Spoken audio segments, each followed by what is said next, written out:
ആഭ്യന്തര പ്രശ്നങ്ങൾ കൊണ്ട് വലയുന്ന ബംഗ്ലാദേശ് ഇപ്പോൾ പുതുതായിട്ട് കുറച്ച് അന്തർവാഹിനിയൊക്കെ മേടിച്ച് ഇന്ത്യയും അയൽരാജ്യമായ മ്യാൻമാറിനെയും ഒക്കെ ഭയപ്പെടുത്താൻ ശ്രമിക്കുന്നു എന്നതിൻ്റെ വാർത്തകൾ പുറത്തു വരുന്നു.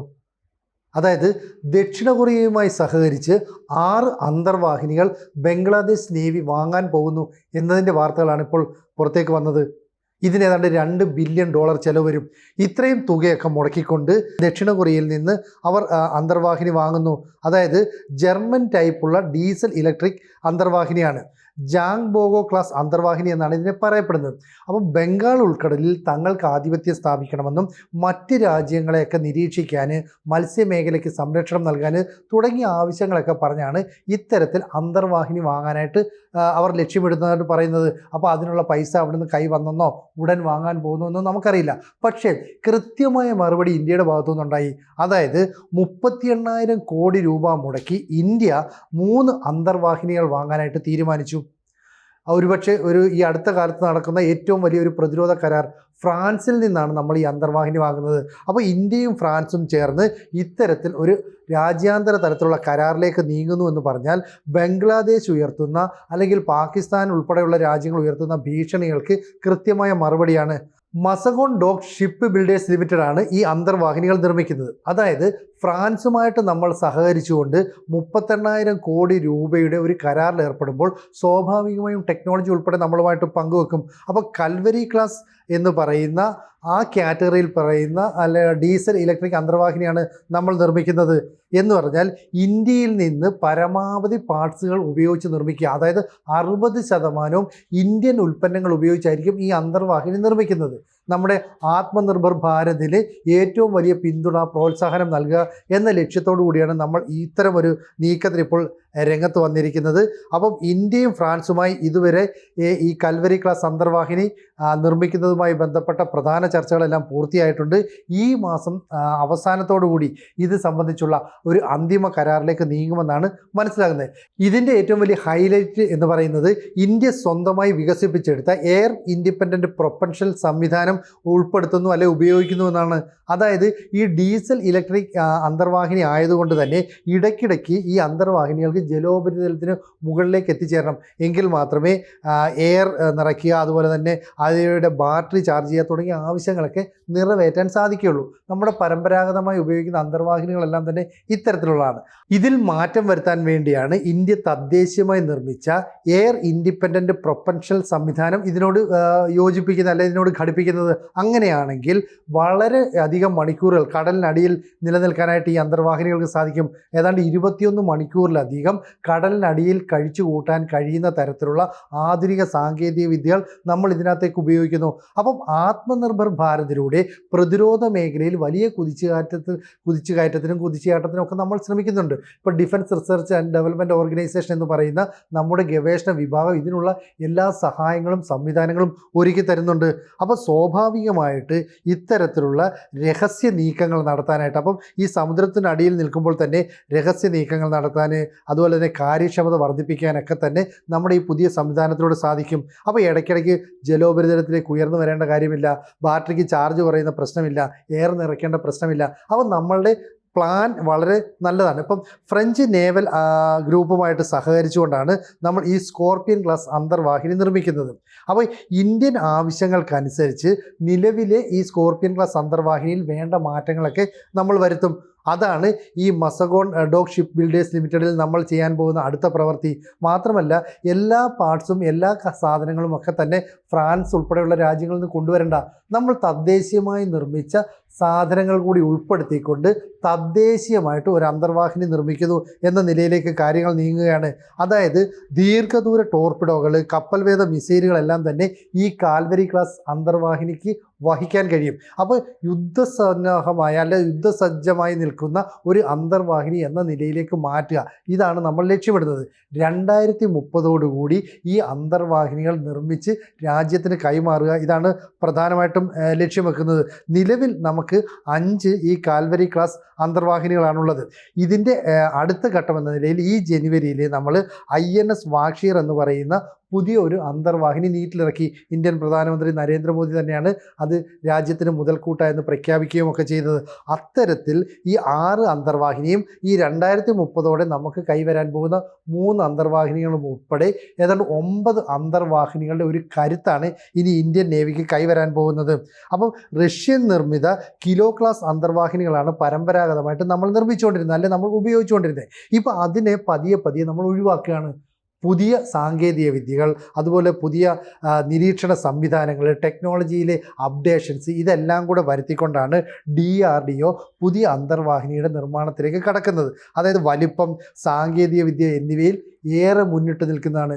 ലോകത്തെ മുൻനിര രാജ്യങ്ങളുടെ അന്തർവാഹിനികളോട് കിടപിടിക്കാൻ കഴിയുന്ന മികച്ച അന്തർവാഹിനികൾ നമ്മൾ നിർമ്മിക്കുന്നു.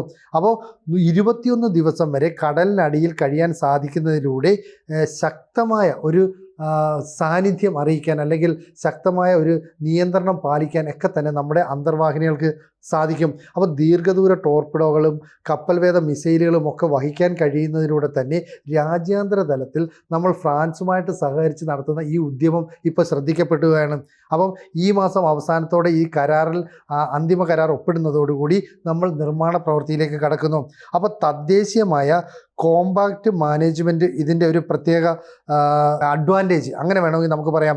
മാത്രമല്ല ആശയവിനിമയത്തിന് അത്യന്താധുനികമായ സംവിധാനങ്ങൾ ഉൾപ്പെടുത്താൻ തീരുമാനിച്ചിട്ടുണ്ട്. അപ്പോൾ പുതിയ അന്തർവാഹിനി എന്ന് പറയുന്നത് അടുത്ത 6 വർഷം കൊണ്ട് നമ്മുടെ നേവിയുടെ കരുത്തായി മാറുമെന്ന കാര്യത്തിൽ യാതൊരു സംശയവും വേണ്ട. ഇപ്പം കഴിഞ്ഞ ശീതയുദ്ധകാലമൊക്കെ എടുക്കുകയാണെങ്കിൽ യൂറോപ്യൻ രാജ്യങ്ങളാണ് ഇപ്പം ഈ നേവിയുടെ കാര്യത്തിൽ വളരെ ശക്തമായി നിന്നത്. ഇപ്പം അമേരിക്കയും റഷ്യയും ഒക്കെ ഉൾപ്പെടെയുള്ള രാജ്യങ്ങൾ എന്ന് പറയാം. പക്ഷേ 2030 ആകുമ്പോഴേക്കും സ്വാഭാവികമായും ഏഷ്യൻ രാജ്യങ്ങൾ, അതായത് ഏഷ്യൻ രാജ്യങ്ങളായ ഇന്ത്യയും ചൈനയും ഉൾപ്പെടെ സമ്പദ് വ്യവസ്ഥയിൽ വലിയ മുന്നേറ്റം നടത്തുന്നുണ്ട്. എന്ന് പറഞ്ഞാൽ ഇനി ഈ കടലിലെ ശക്തി വർദ്ധിപ്പിച്ച രാജ്യങ്ങളായിട്ട് ഇന്ത്യയും ചൈനയും മാറും. ഇപ്പം ഒരു ചൊല്ലുണ്ട്, നമുക്കറിയാലോ, കടൽ ഭരിക്കുന്നവൻ കര ഭരിക്കും, അല്ലെ കരയെ നിയന്ത്രിക്കുമെന്നാണ്.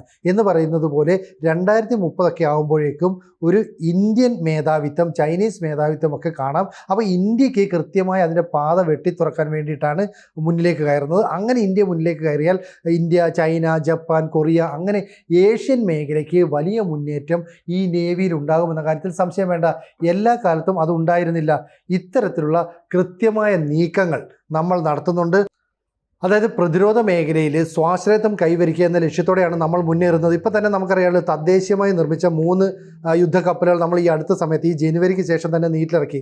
INS Nilgiri, INS Vagsheer, INS സൂറത്ത്. ഇതൊക്കെ വന്നതോടുകൂടി ഇന്ത്യൻ നേവി ലോകത്ത് തന്നെ ശ്രദ്ധിക്കപ്പെടുന്ന ഒന്നായി മാറി. മാത്രമല്ല ക്വാഡ് പോലെയുള്ള സഖ്യങ്ങൾ, ഇപ്പോൾ ഇന്ത്യയും ജപ്പാനും അമേരിക്കയും ഓസ്ട്രേലിയയും ഒക്കെ ഈ നേവിയുടെ കാര്യത്തിൽ സംയുക്ത സൈനികാഭ്യാസം നടത്തുന്നുണ്ട്. അപ്പോൾ ഇന്ത്യൻ നേവിക്ക് എത്രത്തോളം വലിയ സ്വാധീനമുണ്ട് എന്നുള്ളതൊക്കെ നമ്മൾ ഈ അടുത്ത സമയത്ത് കണ്ടതാണ്. പ്രത്യേകിച്ച് പാകിസ്ഥാനുമായിട്ടുള്ള സംഘർഷ സമയത്ത് നമ്മൾ ഇപ്പോൾ കടൽ മൈനുകൾ വരെ പരീക്ഷിച്ചിരുന്നു. എന്തെങ്കിലും സാഹചര്യത്തിൽ ഈ കടലിന് സമാന്തരമായിട്ട് നമുക്ക് നേരെ എന്തെങ്കിലും തരത്തിലുള്ള മിസൈൽ ആക്രമണങ്ങൾ നടത്തിയാൽ അതിനെ തടയാനുള്ള പ്രതിരോധ സംവിധാനങ്ങൾ നമ്മൾ തയ്യാറാക്കി. അങ്ങനെ ചുരുക്കം പറഞ്ഞാൽ നാവിക മേഖലയിൽ നമ്മൾ വലിയ മുന്നേറ്റം നടത്തുന്നു. ഇതിനിടയിലാണ് ഫ്രാൻസുമായിട്ട് ചേർന്ന് 38,000 കോടി രൂപയുടെ അന്തർവാഹിനികൾ നിർമ്മിക്കാനുള്ള കരാറിലേക്ക് പോകുന്നത്. അപ്പോഴാണ് ബംഗ്ലാദേശ് ഇവിടെ നമ്മളെ പേടിപ്പിക്കാനായിട്ട് ജർമ്മൻ ടൈപ്പ് അന്തർവാഹിനികൾ നിർമ്മിക്കുന്നു. അത് ഡീസൽ ഇലക്ട്രിക് അന്തർവാഹിനിയാണ്. ഇതിൻ്റെ രൂപകൽപ്പനയെ അടിസ്ഥാനമാക്കി ഞങ്ങൾ ഇപ്പോൾ നിർമ്മിക്കുന്നു. $1.29 ബില്യൺ ചെലവഴിച്ചാണ് ഈ നിർമ്മാണ പ്രവർത്തനങ്ങൾ നടത്തുന്നത്. അതായത് ചൈന പോളി ടെക്നോളജീസ് നിർമ്മിച്ച കോക്സ് ബസാറിനടുത്ത് ഇവർ BNS പെക്കുവ എന്ന് പറയുന്ന ഒരു അന്തർവാഹിനികളെ ഒരു യൂണിറ്റ് സ്ഥാപിക്കാനായിട്ട് ശ്രമിച്ചു. ഇവിടേക്ക് ഞങ്ങൾ വരുന്നത് എന്താണെന്ന് വെച്ചാൽ ആൻഡമാൻ കടലിനും അതുപോലെ തന്നെ ചിറ്റഗ്രാമിനുമൊക്കെ അടുത്തേക്ക് ഞങ്ങൾക്ക് പെട്ടെന്ന് കടന്നു കയറാൻ സാധിക്കും. മാത്രമല്ല വേഗത്തിൽ കപ്പലുകൾ വിന്യസിക്കാനായിട്ട്, മറ്റ് രാജ്യങ്ങളുടെ കപ്പലുകളെ പ്രതിരോധിക്കാൻ, നിരീക്ഷിക്കാൻ ഇതിനൊക്കെ സാധിക്കുമെന്നാണ് ബംഗ്ലാദേശ് അവകാശപ്പെടുന്നത്.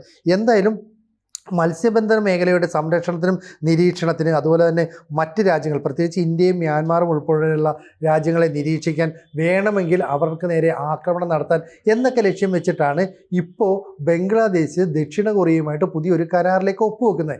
$2 ബില്യൺ ചെലവഴിച്ച് അന്തർവാഹിനികളൊക്കെ വാങ്ങണമെങ്കിൽ സ്വാഭാവികമായും ഇവർക്ക് ആരെങ്കിലും വലിയ പിന്തുണ നൽകണം. കാരണം സാമ്പത്തികമായി തകർന്ന് തരിപ്പണമായി നിൽക്കുന്ന രാജ്യമാണ് ബംഗ്ലാദേശ്.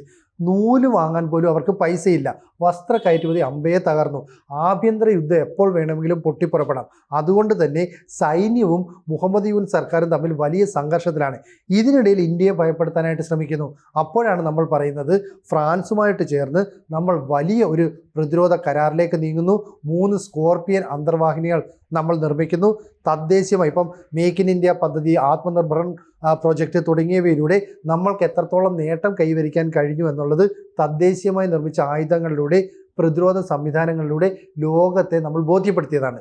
ഇതിന് ശേഷമാണ് വീണ്ടും 60% ഇന്ത്യൻ പ്രോഡക്റ്റുകൾ ഉപയോഗിച്ചുകൊണ്ട് തദ്ദേശീയമായിട്ട് 3 സ്കോർപിയൻ അന്തർവാഹിനികൾ നമ്മൾ നിർമ്മിക്കുന്നു. കൽവരി ക്ലാസ് വിഭാഗത്തിൽപ്പെട്ട ഡീസൽ ഇലക്ട്രിക് അന്തർവാഹിനികളാണ് നിർമ്മിക്കുക. ഇതിൽ നമുക്ക് ഈ ദീർഘദൂര ടോർപിഡോകൾ, അതുപോലെ തന്നെ കപ്പൽവേധ മിസൈലുകളൊക്കെ വഹിക്കാൻ കഴിയും. വേണമെങ്കിൽ ആണവ അന്തർവാഹിനിക്ക് തുല്യമായ രീതിയിൽ ഉപയോഗിക്കാം. നമ്മൾ തദ്ദേശീയമായി നിർമ്മിച്ച എയർ ഇൻഡിപെൻഡൻറ്റ് പ്രൊപ്പൽഷൻ സംവിധാനം കൂടി ഉപയോഗിക്കുന്നതോടുകൂടി ഇടയ്ക്കിടയ്ക്ക് ഈ ജലോപരിതലത്തിലേക്ക് വരുന്നത് ഒഴിവാക്കാൻ കഴിയും. 21 മണിക്കൂർ വരെ സമുദ്രത്തിൻ്റെ അടിത്തട്ടിൽ നിന്നുകൊണ്ട് പ്രവർത്തിക്കാൻ കഴിയും. ഇത് നമ്മുടെ പ്രവർത്തനങ്ങളെ കൂടുതൽ സുഗമമാക്കാനും നമ്മുടെ നിരീക്ഷണ സംവിധാനങ്ങളെ ശക്തമാക്കാനും ഒക്കെ സഹായിക്കും. എന്തായാലും പുതിയ പദ്ധതിയുമായി ഇന്ത്യ നീങ്ങുന്നതോടെ 2030 ആകുമ്പോൾ ഇന്ത്യക്ക് 9 അന്തർവാഹിനികൾ കൈവരും. അങ്ങനെ ലോകത്തെ മുൻനിര നേവികളിലൊന്നായി ഇന്ത്യ മാറുമെന്നാണ് നിലവിൽ പുറത്തു വരുന്ന സൂചനകളിൽ നമുക്ക് മനസ്സിലാക്കാൻ കഴിയുന്നത്. അതായത് യൂറോപ്പിനെ പിന്തള്ളി ഏഷ്യ മുൻനിരയിലേക്ക് വരും. ഇന്ത്യയും ചൈനയും ജപ്പാനും ഒക്കെ തന്നെ അതിന് നെടുനായകത്വം വഹിക്കും. ഈ രീതിയിലുള്ള നീക്കം നടത്തുകയാണെങ്കിൽ ഒരുപക്ഷെ കരയിലും കടലിലും അതുപോലെ ആകാശത്തുമൊക്കെ തന്നെ ഒരു വൻ ശക്തിയായി ഇന്ത്യ മാറുന്ന കാലം വിദൂരമല്ല എന്നാണ് നമ്മൾ മനസ്സിലാക്കേണ്ടത്. കൂടുതൽ വാർത്തകളും വിശേഷങ്ങളും നിങ്ങളിലേക്ക് എത്താൻ ABC മലയാളം സബ്സ്ക്രൈബ് ചെയ്യുക, ബെൽ ബട്ടണും അമർത്തുക.